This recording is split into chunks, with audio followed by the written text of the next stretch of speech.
Hello, j'espère que vous allez bien. Donc je vais vous laisser avec la vidéo que j'ai préparée dans quelques secondes. Juste pour vous dire un petit mot avant, je suis désolée, je me suis un petit peu emmêlée dans les numéros de mes conseils. Alors vous allez avoir 2 conseils numéro 3 ou quoi, mais vous inquiétez pas, à la fin je récapitule bien tout et le contenu est quand même là, même si je me suis un peu emmêlée les pinceaux dans les numéros des conseils. Allez, je vous laisse maintenant avec la vidéo. Bonjour à tous et bienvenue pour cette nouvelle vidéo. Dans cette vidéo, je vais te donner 6 conseils pour réussir tes objectifs dans tes études, dans ton travail. C'est valable que tu veuilles devenir vétérinaire comme moi ou bien c'est valable aussi pour n'importe quel autre métier. Et je pense que ce sont des conseils également applicables pour d'autres domaines dans ta vie privée ou professionnelle. C'est parti!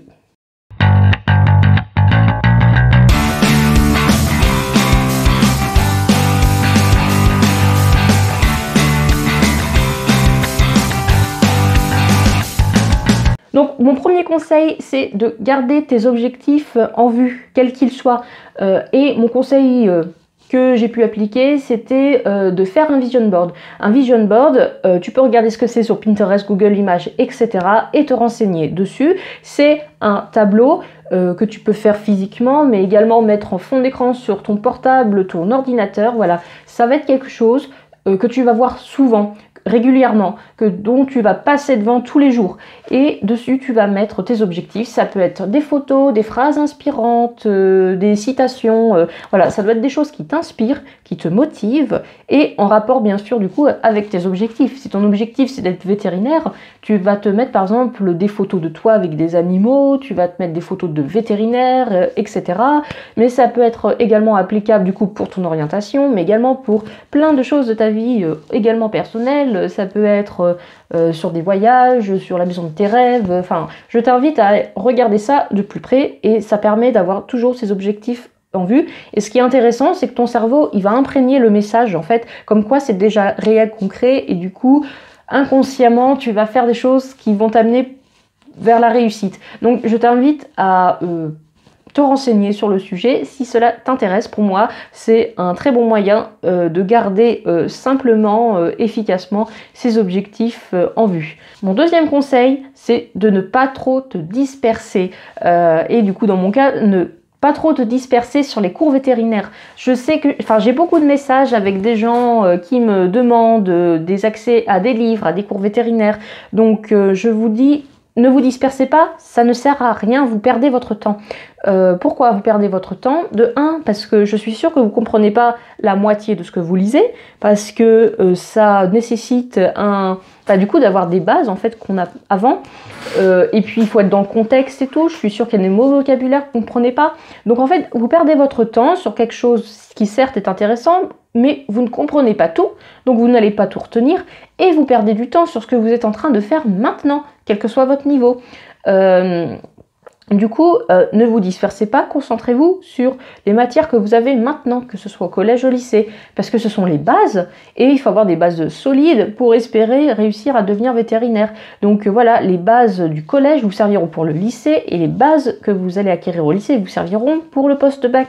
Donc, au lieu de perdre votre temps, je vous dirais concentrez-vous maintenant, faites des exercices supplémentaires, demandez embauchez un prof pour vous faire avancer plus loin, parce que l'important du coup, comme je l'ai déjà dit, c'est de progresser. Regardez des vidéos sur YouTube pour approfondir vos connaissances, mais restez en fait, on va dire, à l'instant présent. Restez à l'instant présent. Après, je sais que c'est facile à dire. Pour moi, qui suis déjà en école vétérinaire, du coup je fais ça tout le temps, parce que j'avais tendance à être comme vous avant, mais en fait je me suis rendu compte que ça me faisait juste perdre mon temps, et que ce temps-là, j'aurais mieux fait de le mettre à profit pour avoir plus de bases solides au collège ou au lycée, parce que par exemple, j'étais toujours nulle en maths. Donc voilà, ce serait mon conseil. Et en fait, du coup, c'est pour cette raison que j'ai décidé de vous faire de temps en temps des quiz ou des posts sur Instagram sur des notions de cours vétérinaires, pour déjà que ce soit accessible, quel que soit votre niveau, pour comprendre, et vous perdez pas trop de temps dessus. Vous y passez peut-être 1 minute dans votre journée et vous ne perdez pas plus de temps, et ça vous redonne un petit coup de motivation. Donc contentez-vous, on va dire de ça, n'allez pas trop dans le détail. Et voilà, quand je parle de l'instant présent, pour moi c'est vraiment important parce que c'est aussi quelque chose que j'aurais dû faire. Enfin, j'y travaille un peu, on va dire tous les jours, mais essayez de vous focaliser sur l'instant présent. Alors, par exemple dans cet exemple-là, parce que ce que vous apprenez sur les cours vétérinaires, ça vous sera jamais demandé au concours, parce que c'est pas le programme. Donc chaque chose en son temps. Maintenant c'est le temps du collège, du lycée, de la prépa. Les cours vétérinaires viendront en temps voulu. Et pour réussir le concours, il faut que vos bases soient solides dès maintenant. Mais d'une manière générale, restez plutôt rivés sur l'instant présent, sans perdre ses objectifs de vue, bien entendu. Tout simplement parce que moi j'avais l'erreur de, quand j'étais au collège, je me projetais au lycée. Et quand j'étais au lycée, je me projetais en prépa. Et quand j'étais en prépa, je me projetais à l'après. Et même aujourd'hui maintenant, j'ai un peu tendance à le faire. Maintenant que je suis en école, je me projette sur une fois diplômée. Mais en fait, je trouve que c'est se contempler, enfin se rester dans un futur hypothétique, au lieu de se concentrer sur l'instant présent et se donner les moyens de faire ce qu'on voudrait que ce futur soit, vous voyez.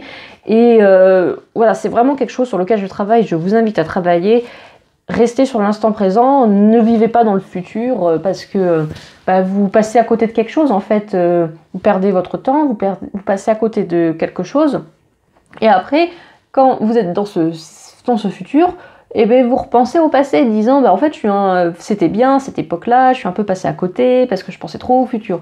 Donc concentrez-vous sur l'instant présent autant que possible. Le troisième conseil, profitez des vacances pour faire des stages et des stages variés. Donc pas que du chien, pas que du chat, pour avoir un visuel d'ensemble de la profession, voir si ça vous correspond vraiment, et également vous donner un coup de boost. Du coup voilà, puisque je vous dis ne vous dispersez pas trop sur les cours, profitez des vacances pour vous donner un coup de boost, pour vous permettre de retravailler dans vos cours maintenant qui peut-être ne sont pas intéressants, ou trop théoriques ou quoi, mais voilà, c'est important de quand même se prévoir des temps pour se remotiver, mais pendant les vacances quand vous avez du temps. Conseil numéro 3, n'écoutez pas trop les gens autour de vous. On a toujours dans son entourage des profs, des amis, de la famille qui vont vous décourager en disant « Oh quand même, c'est dur vétérinaire. Et t'es au courant qu'il faut beaucoup travailler à l'école ?»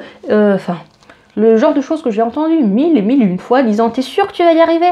Arrêtez d'écouter les gens comme ça. Concentrez-vous sur vous, sur votre bout de chemin. Donnez-vous... faites confiance en vous.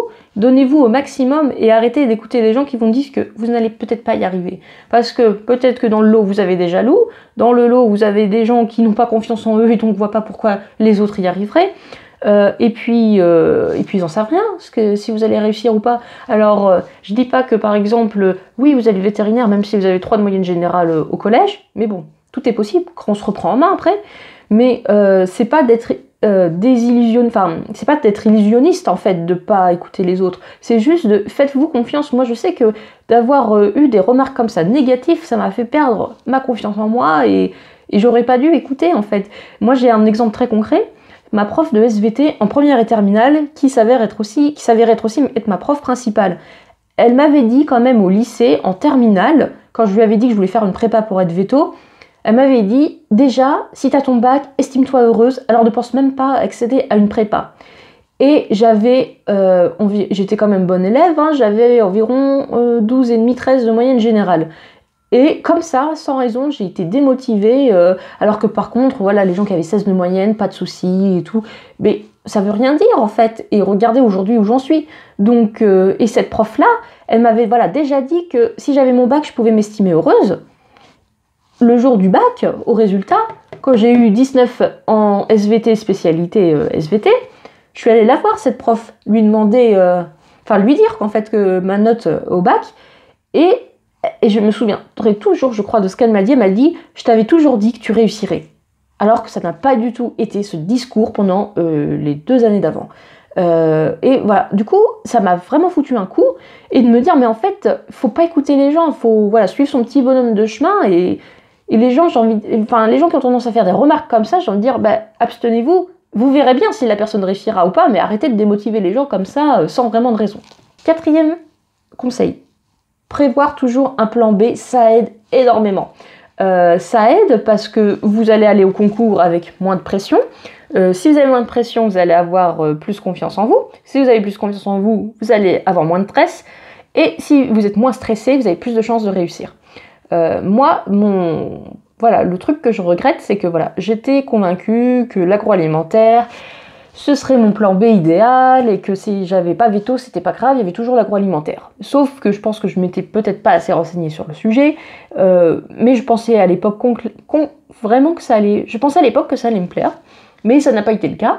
Et je pense que si j'avais eu un plan B plus solide à l'époque, peut-être que voilà, j'aurais été moins stressée. Parce que moi, du coup, j'ai fait 3 ans de prépa, et il faut savoir que du coup, la première fois que j'ai passé les concours, je me suis dit, c'est pas grave, je peux toujours redoubler. J'avais pas le niveau la première fois que j'ai passé le concours, j'ai pas été admissible. La deuxième fois que j'ai passé, j'ai été admissible à veto, mais en bas du classement. Et on m'avait dit, c'est vraiment possible de remonter, tout est possible, faut que tu assures à l'oral. Sauf que du coup, moi je suis allée à l'oral, dans ma tête c'était l'oral de la dernière chance. Et je me suis mis une pression monstre et un stress monstre en me disant qu'en fait, après c'était fini mon rêve. Et ça, j'aurais jamais dû me dire ça en fait. Parce que vous voyez, il y a des solutions. Le plan B, ça peut être une autre orientation, mais qui vous plaît vraiment. Ça peut être aller à l'étranger, ça peut être... Enfin voilà, ça peut être un autre concours, mais... Vraiment, ayez un plan B solide qui vous plaît vraiment et vous éviterez en fait d'aller au concours en mode dernière chance et du coup de vous mettre une pression monstre et de tout on va dire, ne pas réussir à cause du stress. Voilà, donc moi ça c'est quelque chose que je regrette vraiment. Et mon dernier conseil en fait ce serait donner votre maximum maintenant. Qu'importe votre classe, donnez-vous les moyens de réussir. Ayez des bases solides, ne vous dispersez pas trop, faites des exercices supplémentaires, embauchez un prof supplémentaire, un prof de soutien si vous n'arrivez pas à quelque chose. Ne restez pas sans comprendre, demandez à votre prof, regardez sur YouTube, demandez à un ami, mais ne restez vraiment pas sans comprendre, il faut donner son maximum pour ne pas regretter par la suite. Et dites-vous que peut-être que vous mettrez plus de temps que les autres à parvenir à vos objectifs, mais l'important c'est d'y parvenir et pas d'y parvenir le plus vite possible, c'est d'y parvenir un jour. Donc pour récapituler, premier conseil, gardez bien vos objectifs en tête. Deuxième conseil, ne pas trop se disperser. Troisième conseil, ne pas trop écouter les gens négatifs. Quatrième conseil, profitez des vacances pour faire des stages. Cinquième conseil, prévoir un plan B. Et le sixième conseil, donnez votre maximum maintenant. Et voilà, j'espère que cette vidéo vous a plu et je vous dis à la prochaine. Tchuss!